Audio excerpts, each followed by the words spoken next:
Hello, Stuart with you on another episode of Conversations and Connections, the official podcast of the Family Crisis Center of East Texas. Glad you could join us today.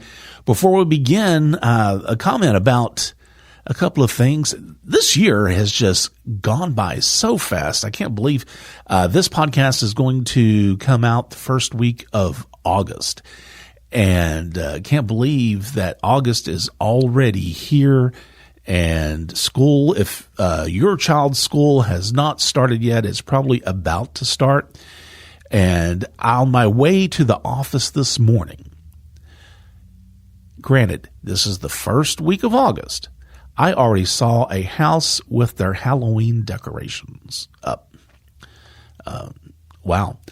If you have a group of kids, young adults, children that would benefit from a presentation on healthy relationships, get in touch with me. You know, you can email me at sburson, that's SBURSON at FCCET.com, or you can get a hold of me through the podcast at conversations at FCCET.com. I really would like to talk to a group of young people and do a presentation about relationships. That's my job. I go out, I go to the schools, I go to different organizations and talk to kids and adults about how to recognize unhealthy behaviors, how to have a good, healthy relationship, and all the things associated with that. So if you have a group, if you know of a group of kids, either at your kid's school, at church, maybe like a youth church group, or something like that would benefit with a presentation on healthy relationships, consent, bullying, staying safe online, anything to do with our relationships with other people, get a hold of me. I would love to talk to your kids and talk to some young adults about relationships. The guests today on the show, Katherine Johnson and Will Wyndham. Will is no stranger to the podcast. Will and I have done several podcasts together. Katherine has actually been on the podcast once before, but that's been a few years ago. Katherine and Will are both associated with our BIP program. So I wanted them to come in and talk about all things BIP and what that program is all about. Like I say before, a lot of times people don't realize all the other things that we do here at the Family Crisis Center. So I wanted Katherine and Will to come in and talk about the BIP program. So here they are, Katherine and Will.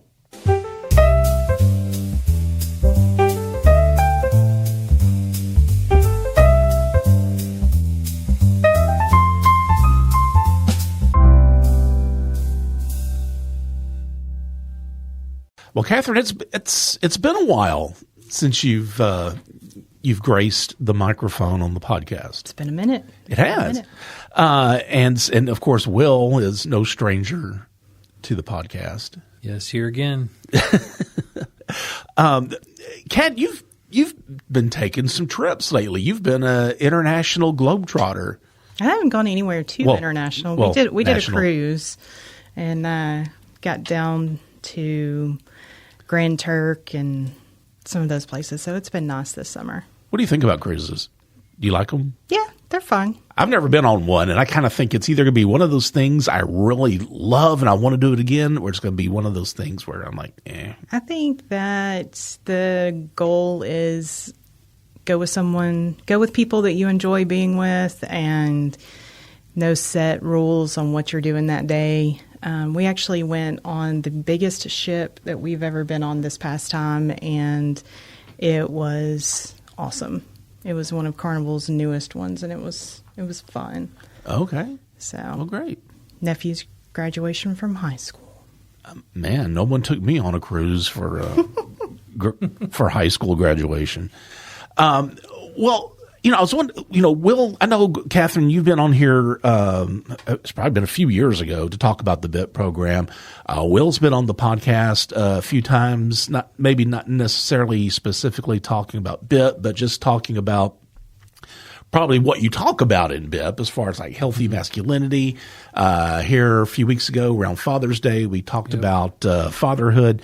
But I wanted to get you guys in just to kind of talk about BIP, because I always, whenever I do presentations, I always tell people, people know the Family Crisis Center for the shelter, and they probably know us for the thrift stores, but they don't know about all these other things that the Family Crisis Center is actually involved with in what we do.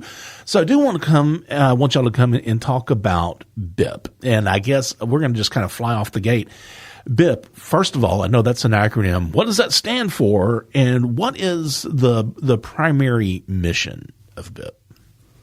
Yeah, so BIP actually stands for Batterers Intervention and Prevention Program. So it's kind of long and drawn out, but essentially it is the agency's way of taking a holistic view of how are we going to address domestic violence.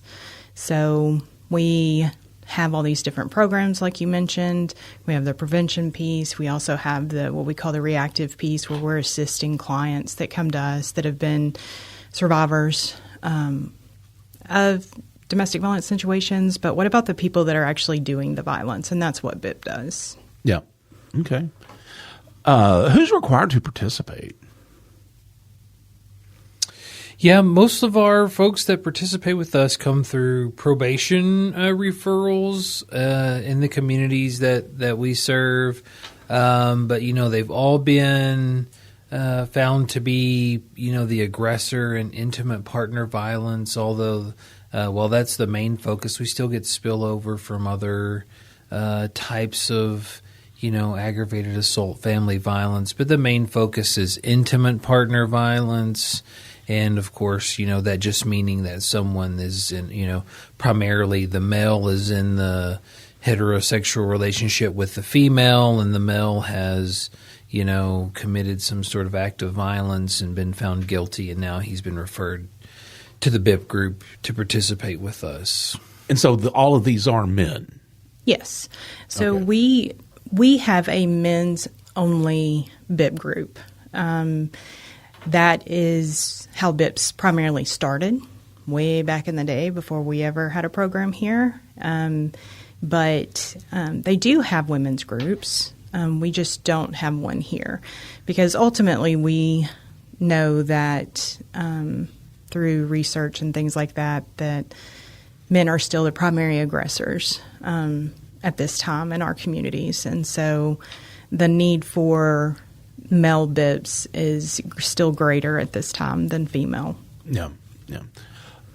Where's BIP offered? I know there's Angelina County, there's Polk, and Houston County, right? Is there any other counties that BIP serves? So technically, those are where our groups are located. However, we can accept men from groups all over. So we've actually had situations where men are actually out of another part of Texas, all the way as far as Bexar County, but they work close to us during the week, and so they may come to us. So technically, it's very similar to how we serve survivors. They don't necessarily have to be in our non-service county areas. Right. They can be outside of those counties, and they can still come to us. Are all these men, are they all court ordered? Like, are they ordered by the courts? You have to attend a BIP program. Not all. The majority are, like Will was saying, with probation is going to be the biggest part of our referral source. So that's where a judge is saying, either it's a deferred adjudication, or this is part of your sentence, or it's part of a protective order. But there can also be other types of referral sources, such as our CPS programs. Okay. Yeah. All right. Okay. Have there ever been any incidents, or could someone just say, you know what, I want to be a better partner in my relationship. I think I'm going to attend BIP. I mean, theoretically, could that do you have to be made to go? Could someone just come on their own accord? Yeah, we've had volunteers. Again, we don't talk about it enough, but it's interesting to, the work we do. We all three sit here, but, volunteering to just say, hey, I want to be a better father, husband, boyfriend. It's just such a rare thing, to say. And so while we do have guys volunteer, about 3 or 4 weeks in of these uncomfortable conversations, and we typically lose our volunteers. Not to say that you shouldn't volunteer, but again, I think in BIP it's all about accountability, which forces you to take a look at yourself. And of course, when you have to do that, it's a little bit more easier, I guess, than if you have a choice whether to do that or not. Right. Well, and that's interesting. I guess it's different when you're made to do something than if you want to do it on your own free will. What are the attitudes with these men? Let's just say they get into some trouble. They're ordered by the court to attend BIP. That's the last thing they really want to do. Okay, now I got to go to these BIP sessions. First of all, let me kind of backtrack. How long does BIP last? So our program is 24 weeks. Okay. So we are accredited by TDCJ-CJAD, so Texas Department of Criminal Justice. And so we have guidelines that we go by, and they have to complete 36 hours. And so we get to those 36 hours by an hour and a half for 24 weeks. Okay. So, but usually the overall attitude in the beginning is, of course, push back. I don't want to be here because accountability is difficult. However, once they kind of get into the group, then things seem to change. You ask about, do we have very many volunteers? No, we don't. But ultimately, men can make the choice to come to group. They can make the choice to be accountable. But if they don't come to group, those that are referred by the justice system, there's consequences for that, right? And usually those consequences are more uncomfortable than the uncomfortableness the first few weeks they have in the group. Do you see a common attitude across the board generally about either attitudes towards women, the toxic masculinity trait, things like that? Is there, especially here in rural East Texas, do you see victim blaming going on? Do you see, I shouldn't even be here because blah, blah, blah, blah, blah? Yeah, I think the common attitude out of the most people is they just, for whatever reason or another, they don't need to be here. It was her fault. It was a misjudgment by the responding officer. It was incorrect report of bruises on someone's neck, leaving the scene. If you can imagine it, we've heard it. And, I think really what we see, and sort of back to the conversation about volunteers, it takes about 4 or 5 weeks for these guys to just get over this idea that someone's going to judge them, shame them, blame them. And once they figure out that other men that have been in the group longer can talk about these things, they'll begin to turn a corner and talk about them. But, I think we've done this long enough to just know that it's going to take a few weeks for them to sort of shed that initial attitude that, they don't need it, they didn't do anything wrong, and actually someone else needs the intervention and not them. But usually by the 24th week, they've turned the corner. Yeah. And, a comment that we are hearing more and more, I feel like these days, are, I wish that I would have known this when I was younger. I wish I would have had these conversations about these topics when I was younger. Do y'all share this with kids? Things like that. Like in high school, why didn't they teach us this in high school? So when we have visitors come to group, I think the number one thing that they say is, wow, that's not what I expected it to be. And like Will said, once these guys realize that we're not part of the justice system, we will hold them accountable, and that's not always comfortable. But essentially our goal is to present these ideas to them that they've probably never heard before and give them the tools to use those. And then it's up to them. It's their choice. Do you have there been instances, and I would think that there would be as long as y'all been doing BIP, where a guy comes in with a very poor attitude, but then he leaves with this epiphany or whatever about, oh man, I get it now. It all makes sense. What I was doing was wrong. Yeah. Yeah, I think we definitely see that. And it can be so different on so many different levels because, domestic violence and intimate partner violence is not a one size fits all. So people have this idea of what it is, just like the men coming in the group, they have this idea of what it is. And we kind of opened their eyes to some of their behaviors that they've been doing are really tactics that they've been using to gain power and control over their partners. Yeah. And once we point that out to them and then start working with them on how to change those things. But so many of these things I feel like are learned behaviors.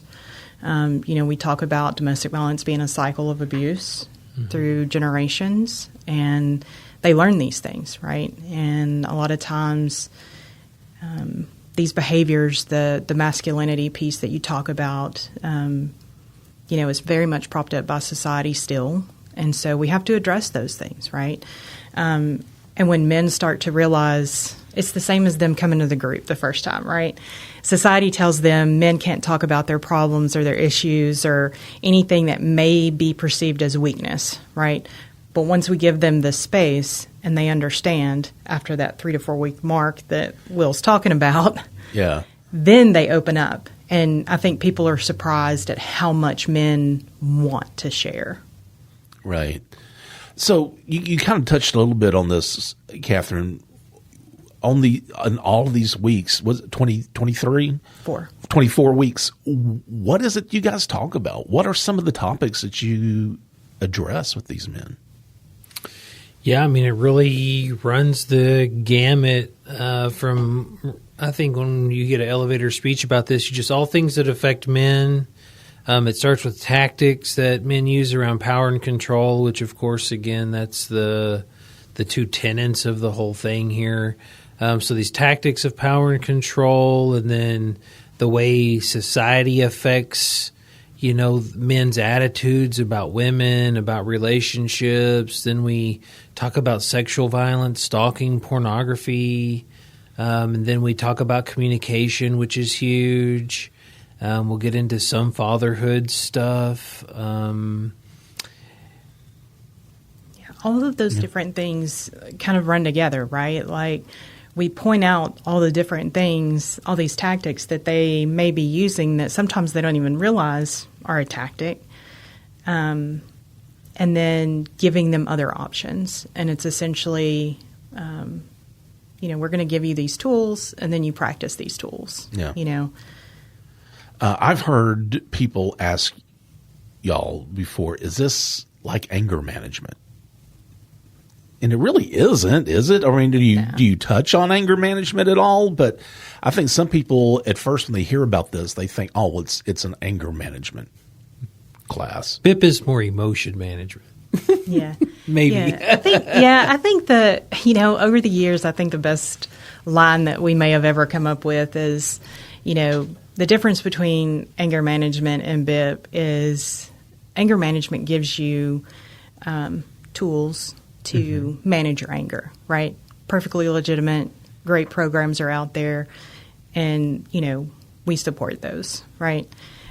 Learn how to manage your anger. BIP is going to go a step further and ask you, why are you angry in the first place, right? So you're addressing, like Will said, some of those deeper-seated emotions about what is it, A very simple example is, if they come in and they say, hey, I'm really angry about something, that doesn't give you anything to work with, right? But so I'm going to ask you to look at your feelings list. Tell me the feeling that is associated with this anger that you have, right? And if somebody comes to you and says, hey, I feel really disrespected, like I wasn't being heard, that is something that you can work with. And just something as simple as that, it goes that step further, right? Learn how to get in touch with what your emotions, ask for what you need, and then know that you can say it without judgment, right? Step outside of the gender box. You're going to be okay. Yeah. All right. So for all of this, is there a formal curriculum you use that's like mandated by the state, or do you have a choice of curriculum that you can use? How does that work? Yeah, so being accredited by the state, they have their governing bodies that tell us, I guess more accurately, they make recommendations for curriculums, which they go out and find and review.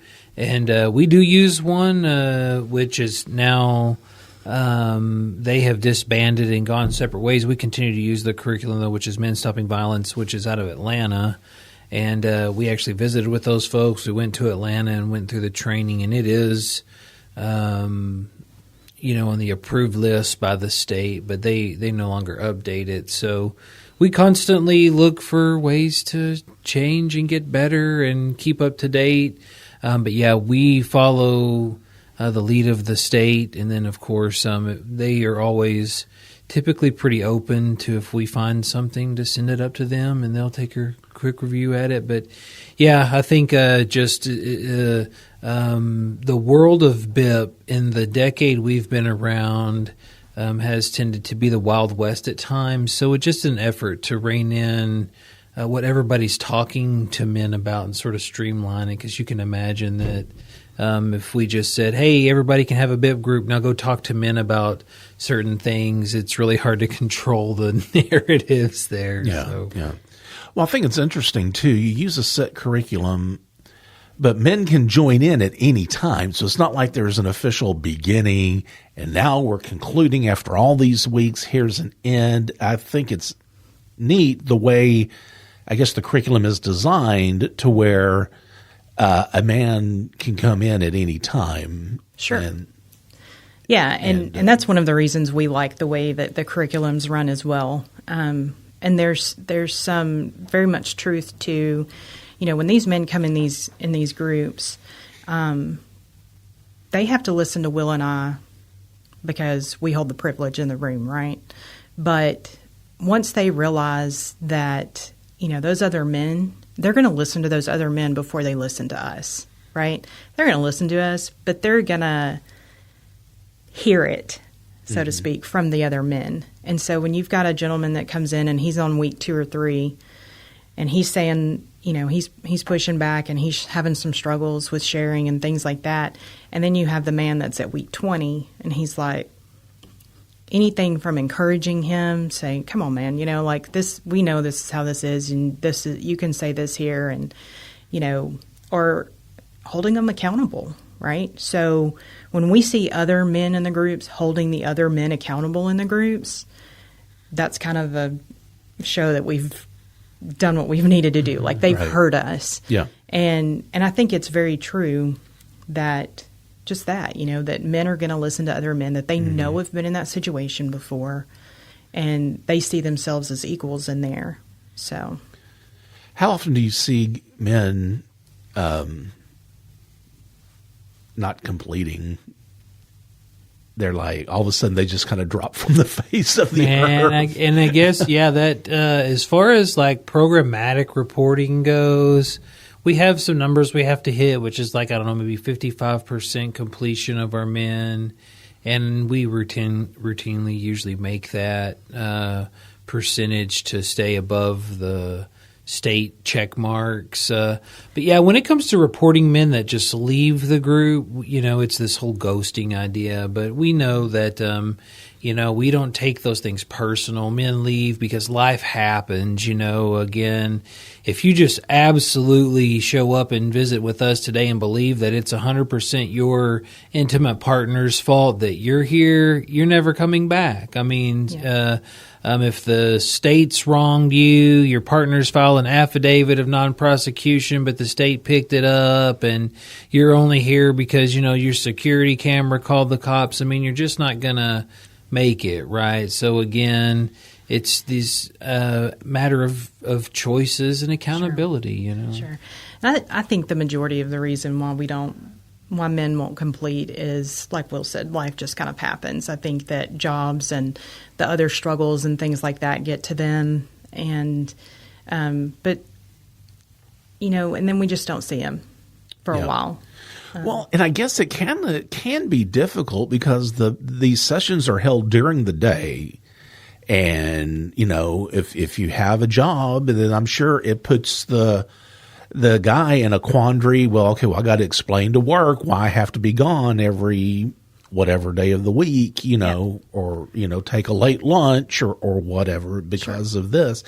And then two, these guys are court ordered to attend. And if they quit attending, I guess it's on them. Yeah. Right? So, and, to address the question about, when is the best time to have a group? And we've done it all. We've done it after hours. We've done it, after 6 o'clock, I think. We've tried different things, right? And the reality of it is it's never going to be convenient for everybody. Even if we have groups that start at 6 o'clock, someone's still missing work, Right. Someone still is going to miss church. Someone's still going to miss going and picking up the kids, whatever it is. It's just never going to be convenient. And that is one of the unfortunate side effects of the behaviors that you've chosen. Mm-hmm. And so, but yeah, and essentially, if we stop hearing from someone, or if we're having issues with accountability and group, things like that we feel the need to reach out to that referral source, then yes, they would have consequences on that end. If it's part of a probation, they could be revoked. And that is not our goal. That is not what we want. So we do try to work very diligently to keep men in a group. And I'm sure you'll work with them. I mean, I'm sure things happen where every now and then they may have to not come 1 week for whatever reason. You're not going to just throw them out if they have to miss 1 week. I mean, I'm sure that can be made up.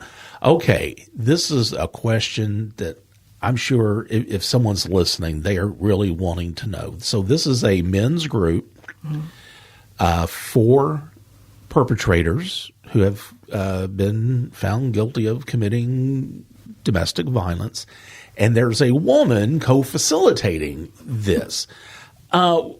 What's it like to be a woman facilitating a BIT program?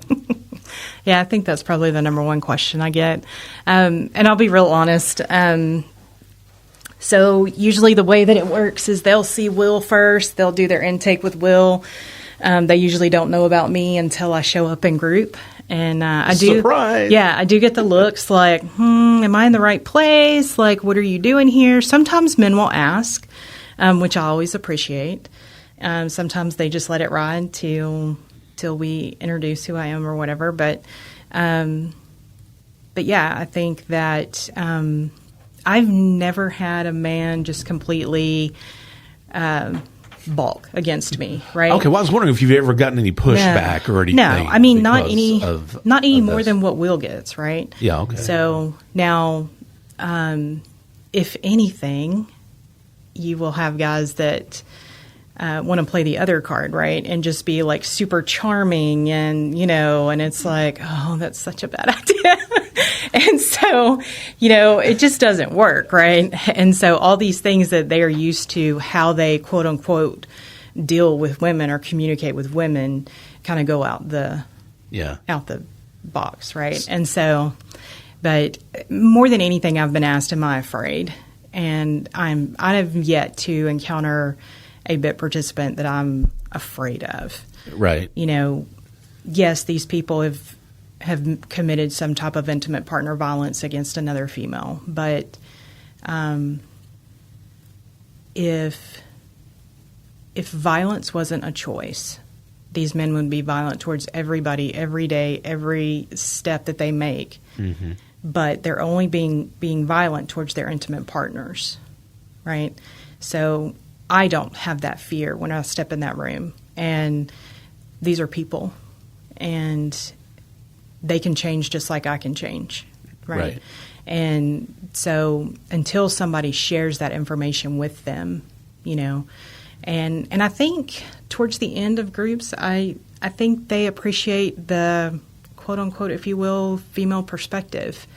Sometimes they ask me directly, and I'm like, hey, I can't speak for all women. And we have to have those conversations sometimes because not all people are the same. So when you get all women do A, B, or C, right? It's like, hold on. And you know how women are. Yeah. So those types of things, I think they are given the opportunity to see the difference, right? And so sometimes they'll ask specific questions to me, things like that. But I wouldn't say maybe not even a handful of times have I been what I would consider disrespected. Okay. But the good thing about that is that gives me the perfect opportunity to teach them something, right? And usually Will's right there to back that up. Yeah. Right? And it's very deliberate having a male and a female facilitator because this may be the only positive example of a male and female relationship they've ever experienced, right? So if they show Will and I being respectful to one another, working together, compromising on things, not always agreeing on things, but moving forward, that gives them a really good visual of what relationships can be, right? And a lot of assumptions come from that, but it's interesting because we use that as well. So you two co-facilitate. Have y'all ever been mistaken as a couple? Oh my God. It's pretty common, I would think, which is, you don't know whether to laugh that off or, it's kind of disappointing to see that just when a male and a female get along and you sort of, eliminate the power and control out of it, that, that's the assumption, right? You've got to be in this sort of relationship or whatever. But yeah, we don't get into all the too much boring of it, but the whole group is designed to reflect an intimate partner relationship and how, power and control should be shared. That's exactly why we would prefer to use co-facilitators that are male and female. Again, like Katherine saying, just to demonstrate respect, to demonstrate a healthy relationship, to see that, she can speak and he doesn't have to have the final say. I think that we've seen groups that really exercise the shame and blame. We've seen just presentations maybe with a male and a female where you get the male just take over the presentation, So we're just constantly reflecting on it to make sure the group reflects what a healthy, relationship would look like. These guys are going to have to listen to and respect what a female has to say if they're going to be in a healthy, intimate partner relationship. So we're going to force them to do it in group, whether they like it or not. Yeah, and then when they start talking about that, they think it's going to veer off the topic at hand, right? And really it's just going right into a perfect topic. And, we ask them to list out, why would you assume this, right? And then they list off all these things and like, oh, you communicate so well together and da-da-da-da. And it's like, we've been practicing talking to one another and talking with one another for the past 10 years or more. Imagine what your intimate partner relationship could be like if you practiced your communication skills with your partner. Yeah. I've had a thought. Has it ever been considered or brought up, maybe not by y'all, but maybe another BIP program, to have a former participant be a co-facilitator, someone who's learned from this and kind of like a peer support type of person? Yeah, in our BIP world, in our trainings that we go to, we have that a lot. Men that have been referred to the program, they've completed their program successfully, and after so many years, there's guidelines for that, right? They've completed so many years and they've become really successful facilitators, and essentially, for all intents and purposes, they are our equals in every day, right? And so, and I think that is amazing because, again, you're going to relate to someone that's been in your shoes, so to speak. And that seems to be a big plus for men. Yeah. About how many guys do you usually have at a session? Just from my observation, it'll fluctuate. You may have 3 show up one week and 10 the next week. It does, yeah. I mean, Right. I think we usually run about 10 enrolled, between Polk and Lufkin, and then maybe a few less there in Houston County, just depending on the weather of the criminal justice system. Dried up a lot around COVID, and then we got this flood back in, and then it levels out. But yeah, we see about 10 guys per session for each location that we go to. So, and I think that's the biggest thing. Again, men, when we see them, they really ask about where's the resources for men, but getting them in the door is the challenge, and then again, other men talking to these men that have been through BIP, we encourage that.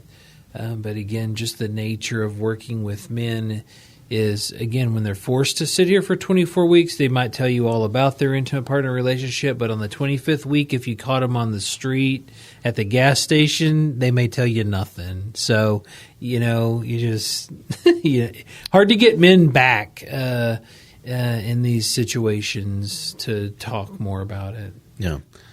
Is there a particular standout guy that y'all have worked with that's just like the model participant, like a true success story? I think it's a continuing thing, right? There's definitely those men that are probably different for both Will and I that just have never left our minds for different reasons. And success is something that isn't going to be the same for everybody, right?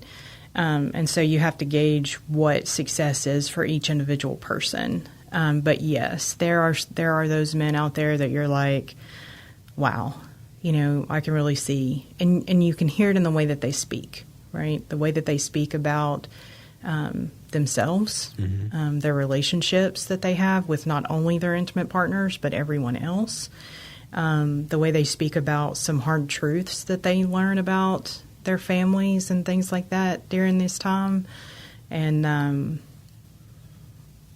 so I definitely think that there are some definite people that come to mind. And, it could be something as simple as recently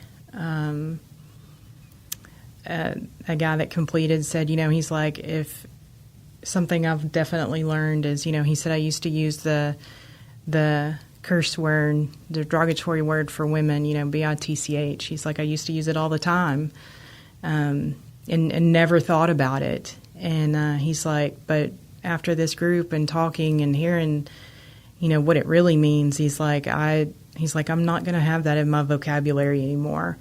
And, to hear him say that and know that he has teenage daughters, that he has an active parenting role with them, that makes a big difference. Yeah. I mean, for them to know that their dad is making that change may seem very small to someone outside, but I can honestly say that I was very proud of him for that. Yeah. I guess I want to close with this because the question just kind of popped into my head. Do you ever find it a challenge to get referrals? Like, do you think everybody in the system knows about BIP? And it's like, oh man, if you guys only knew that you could refer these guys to BIP, things might be so much better for you. Yeah, I mean, I think we have established relationships that we've had in the community, and I think really that's what the state level wants us to do here with probation, parole. But we're affected by the same things that people don't talk about, the turnover. Mm-hmm. We may have a great assistant county attorney that sends us men, and we love them, and we see them, and we shake their hand, and then next thing you know, they're the district attorney. And so the next person that follows them up doesn't know about BIP, doesn't care about BIP, maybe lives with a perpetrator. I mean, we just don't know. And so you lose those connections through turnover, I think, a lot of times. But, And, from your position, man, we've had this BIP conversation, even though you've been more prevention, where people just turn around and walk away. I mean, they're not hearing it. They're in probation positions. They're males in positions of power to affect this type of conversation, and they ain't having it. You know what I mean? So we see that from time to time. So it's not everybody that's on board, but and that's part of our job, being part of the program as well, is getting out there and giving those presentations and explaining to people what it is. Not just what it is, but how it works, why it works. We get questioned a lot about, is it really successful? And the research shows, yes, it is. TCFV just completed a really big study here in the state of Texas, and so we can take that back to them now, and those people that do have questions, and so just getting that information out there, and educating people on what it is, just like we do with all of our services, right? Just like you said, people don't even know what all services are available for survivors, so it's the same thing here. So getting those things out there, sharing the information, and we've grown. We started out with 2 groups that we ran pretty consistently, and we've recently added a whole nother group. So, and we have a new facilitator coming on. I mean, we're growing. So, awesome. Well, and I think a lot of what you guys do, because I overhear y'all facilitate the group a lot of times across the hall. And I think a lot of things that y'all do kind of go hand in hand with what I do in prevention. A lot of the stuff I hear you guys talk about are the things that I talk about, and I'm sure vice versa. All right. Well, Katherine and Will, thank you guys. I appreciate you. You need to be on here more. One day, Katherine, I want to have you back on because, yes, Will is the BIP coordinator, but Kat, you're the Special Projects and Compliance Director, and that is just sounds so... sounds busy, doesn't it? It sounds very busy, and I know you do have your busy times, but I'd like to have you come back, just kind of talk about that side of it, and everything. That's the life of the nonprofit. I mean, I've got a long title, but, if anybody that works for a nonprofit knows that, you're flexible. You kind of have to do what comes up. So yeah. All right. Katherine Johnson, Will Wyndham, thank you guys. I appreciate it. If you feel like, if you have any questions about what we've talked about today, you can email us at conversations@fccet.com. Also, don't forget we have our toll-free hotline. If you feel like you are in need of our services, you can give us a call, 1-800-828-7233. And be sure to subscribe to Conversations and Connections. We're on Spotify, Apple Podcasts. We're on YouTube, iHeartRadio, Amazon. Wherever you get your podcasts, there's a good chance you are going to find us. Conversations and Connections. Remember, be the voice. If not for you, for someone else.